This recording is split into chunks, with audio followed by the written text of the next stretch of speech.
So, hello everyone, I'm Parak, and today we're looking into a paper that explains a very effective and basic technique in formation control. This paper clearly explains the technique which you'll find in a lot of places, and so it will form the base of our work today. I will be following this video up with a video containing MATLAB based implementation that shows this paper in action. And please leave comment or any feedback that you might have, because this is the first time I'm trying this experiment. And enough with that, let's check it out. So, paper title: Decentralized Formation Control of a Swarm of Quadrotor Helicopters. This is the first time I'm hearing helicopters in the same sentence with quadrotor used like that, but let's see what we can find. In the abstract, you see, I say we propose a decentralized hybrid swarm control mechanism for quadrotor helicopters, and they break this paper down. These authors, they break them down into several parts of implementation and explanation for the dynamics as well as their experimental results. So first they start with the introduction, where they mention all the techniques and what it has led to, and then they explain how they're going to do analysis and stability analysis as well as validation. And we're going to skip that part and we're going to go down to the implementation, right? So you have the second section, swarm control, right here, and let's see what they begin with. Right, so let's look at the second page now. Here's where we begin. First thing they talk about is formation control here. Let me get some assistance. Yeah. Okay, so let me explain how they're trying to break this down. First, they say, how do you assemble into a structure? Right? Here's your structure. Then, that's the part A. Right? I'll explain it in detail. Then, you go for how do you rotate that structure? Part B. Part C is how do you move this structure to a particular location? So let's say move structure in part C. And you have how do you avoid collisions in part D, right? So let's look at part A for a while. In part A, you have formation control.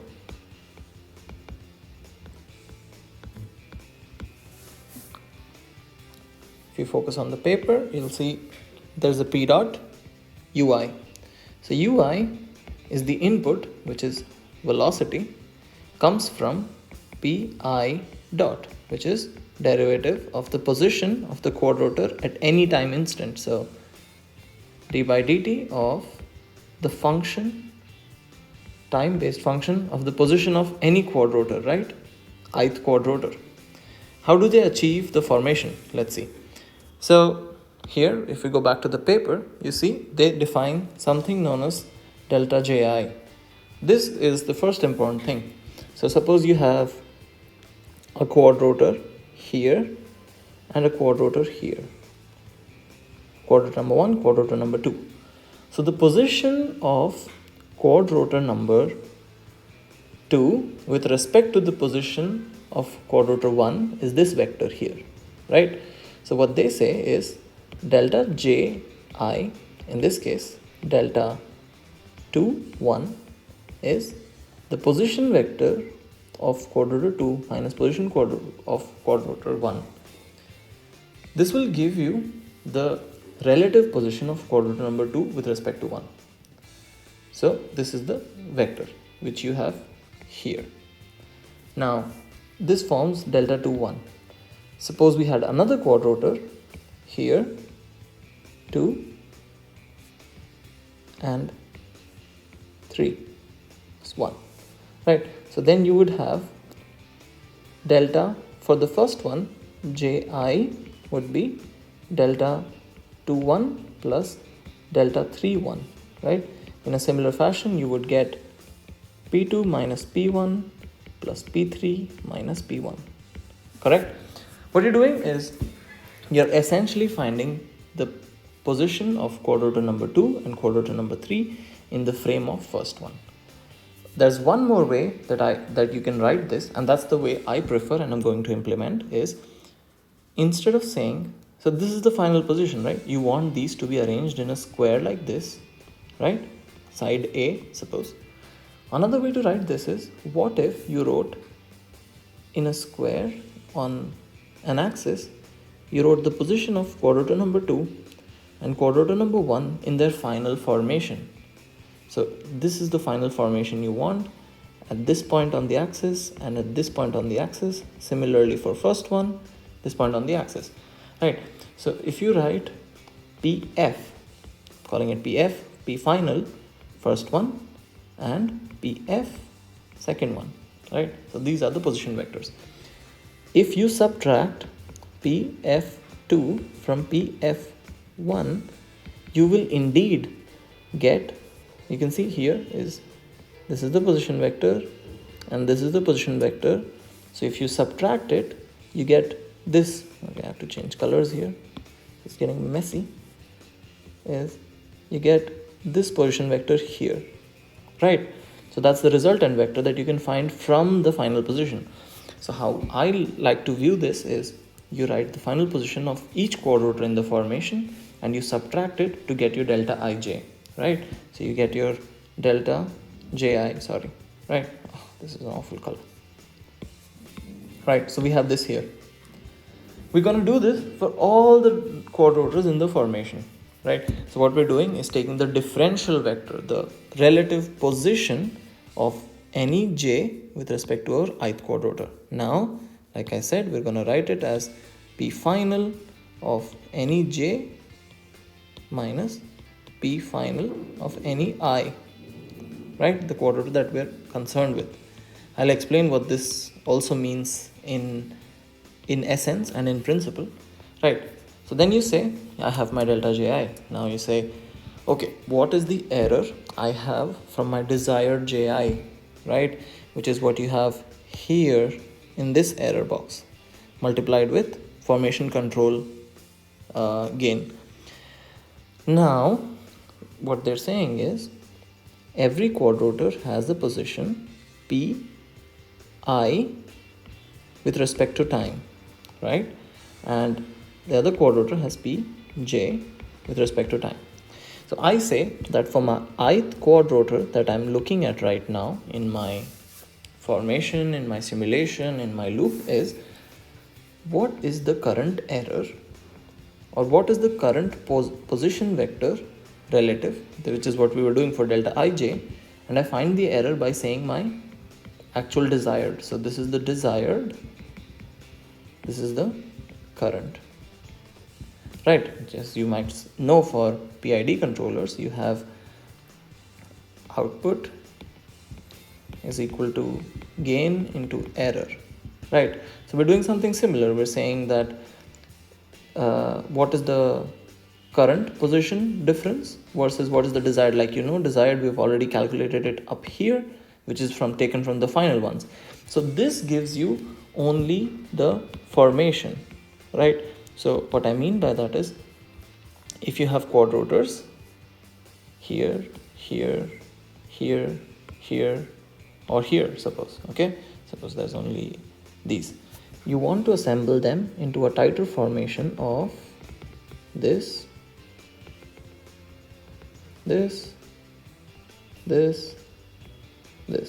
right?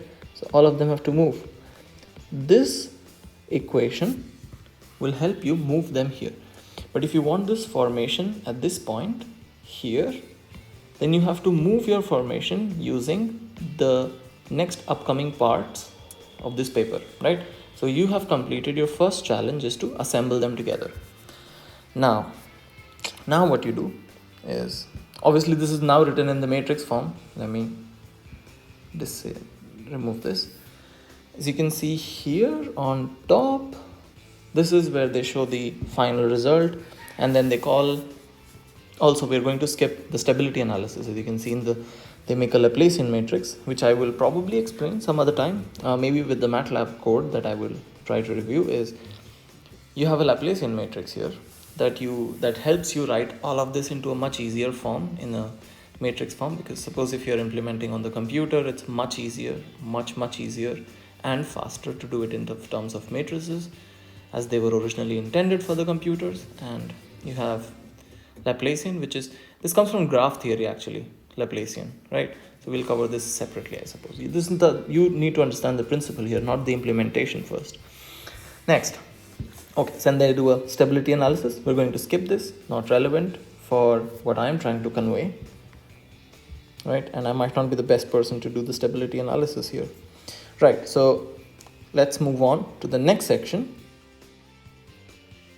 Right, so this is our next section here, rotation control, right? Pencil, yeah, rotation control. Let me bring back my notepad here to make you understand. First, pay attention to what they're doing differently here is they're adding an extra term, the R term. The R term is actually a rotation matrix. I do not know, see, that's what they say. This is a rotation matrix, n by n.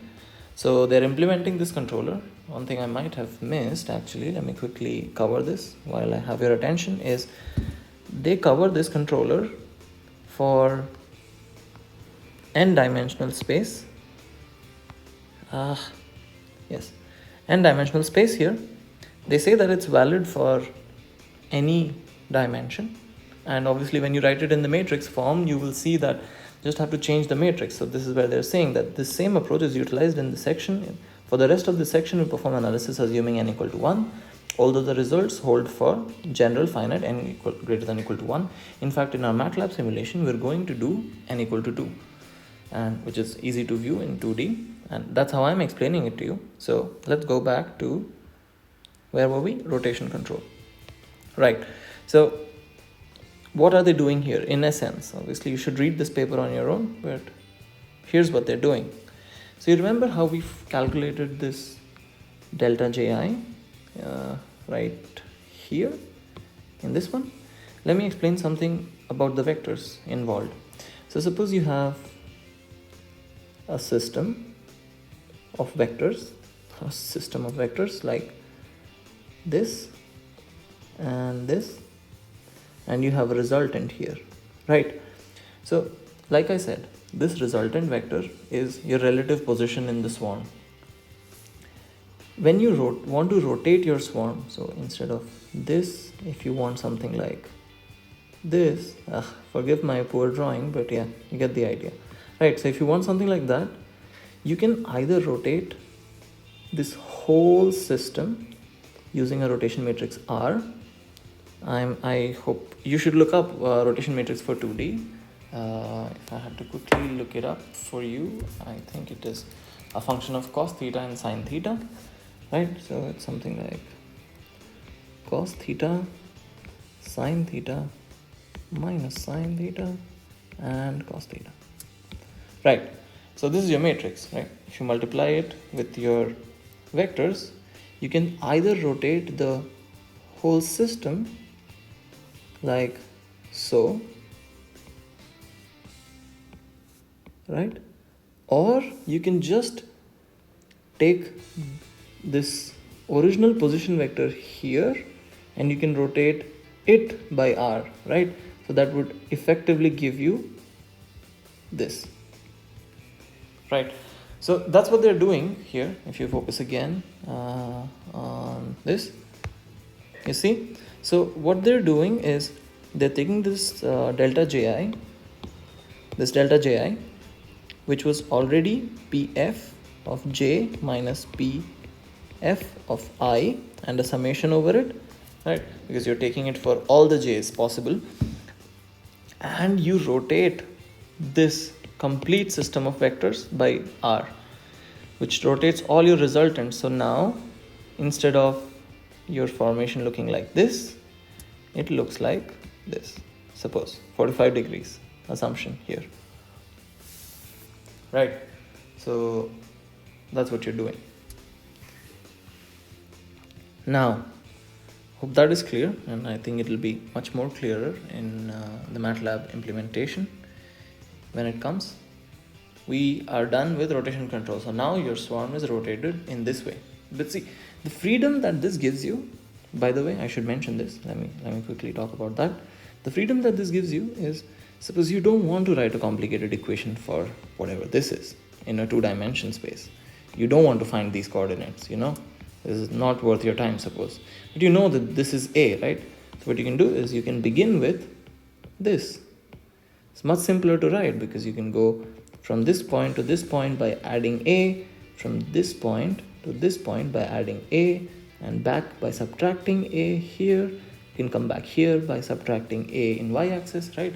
So this is easy, and then you apply a rotation matrix R you get here. That's why we're doing this in a separate fashion. Suppose if you had already originally written it for this one, you would have gotten this formation, right? So your final position vectors determine what you're doing with that.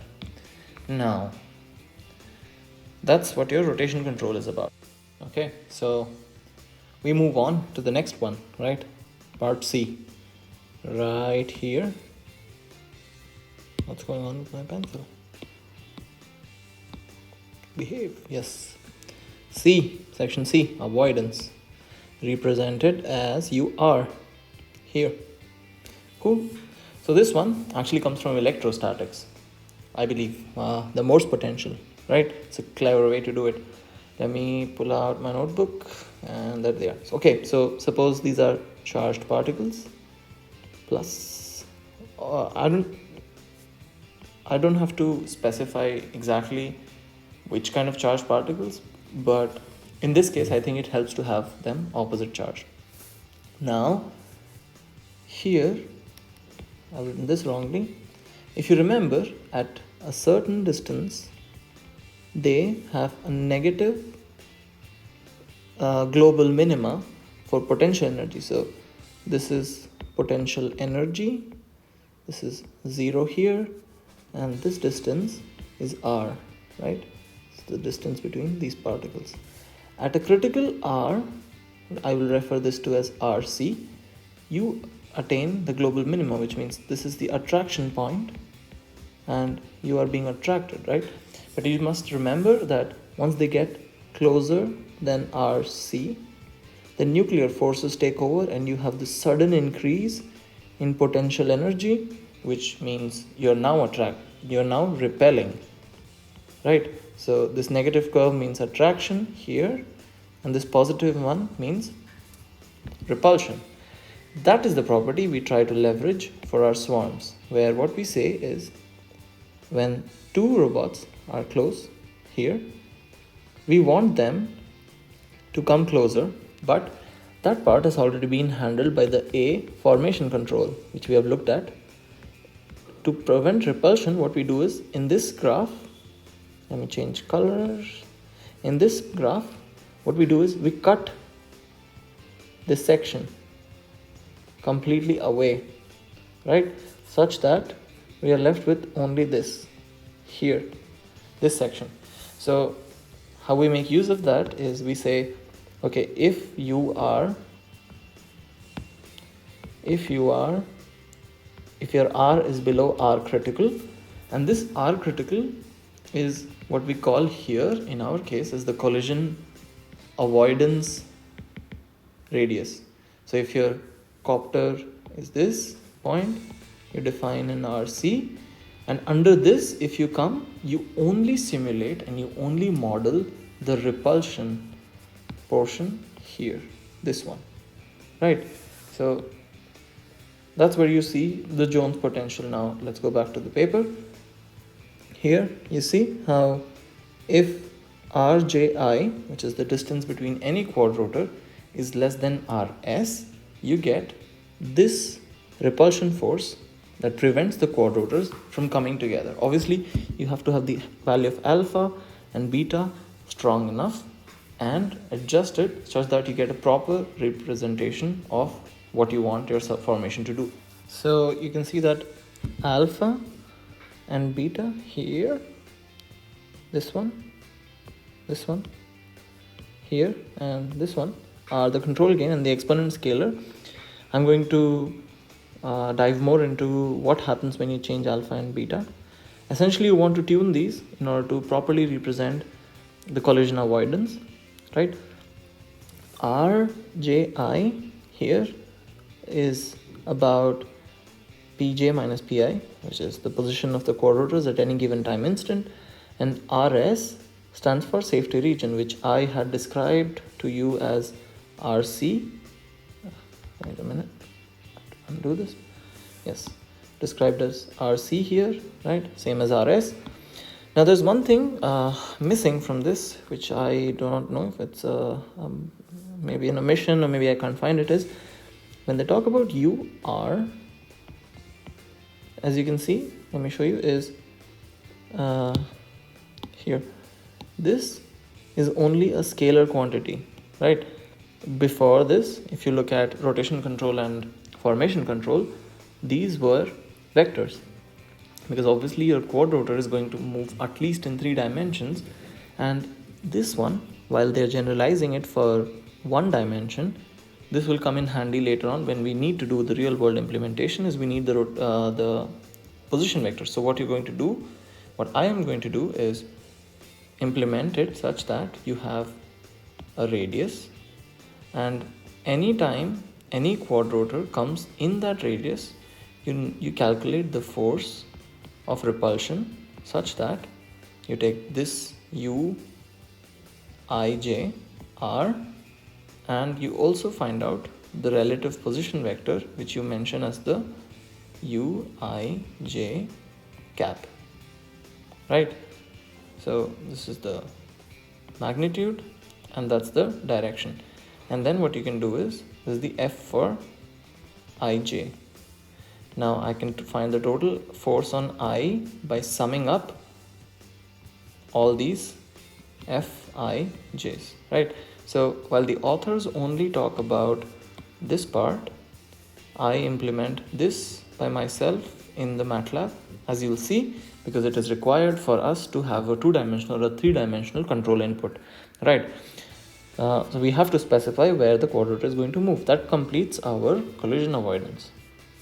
Next part would be tracking control. Select this pencil here.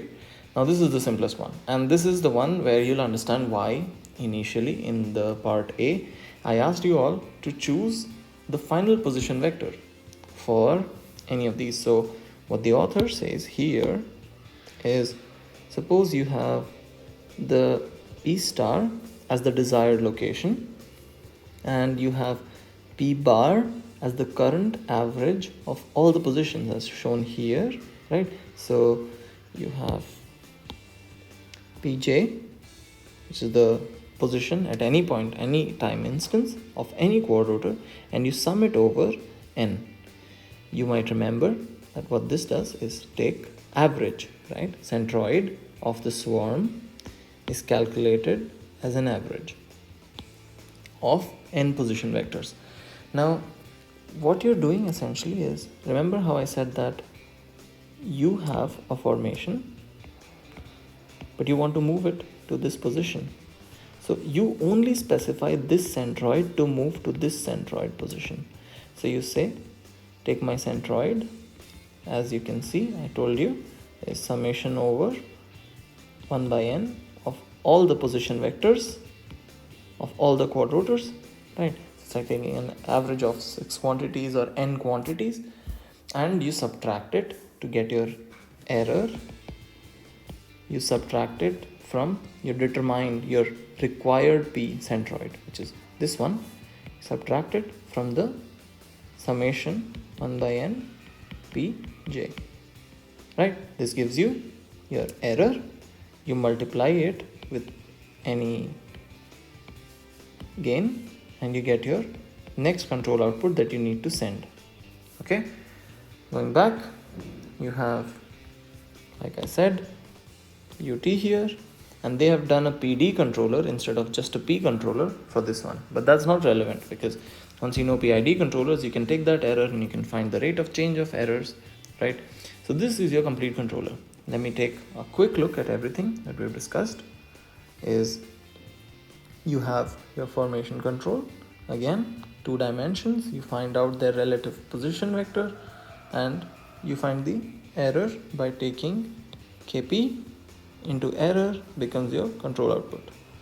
Next we move on to rotation, where you don't change any of your gains because it's still kp, you just modify the previous statement to include r, correct?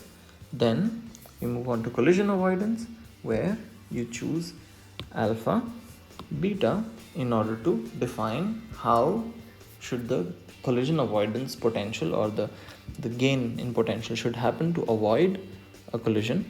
In tracking control, you find your error by taking desired centroid minus your current centroid and attaching that with a gain controller.